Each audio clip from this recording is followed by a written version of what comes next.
Storms, hurricanes, and high tide all bring flooding to Hampton Roads. Today, leaders from 7 cities met to come up with ways to guard against the rising water. 13 News Now reporter Jacqueline Lee was at that meeting. Well, David, they said we're not ready if something like Hurricane Harvey were to hit Hampton Roads, but they have ideas on how we can get prepared.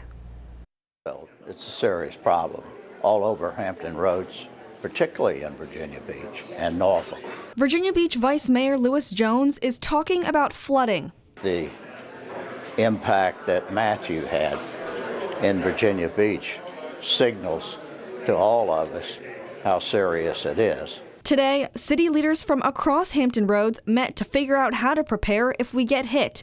They said we're not ready.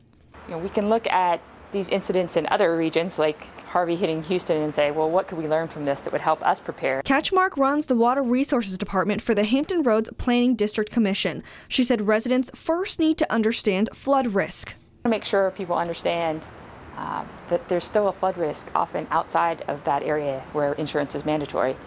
And there's a lot of indications in Hampton Roads that the flood hazard maps aren't accurate.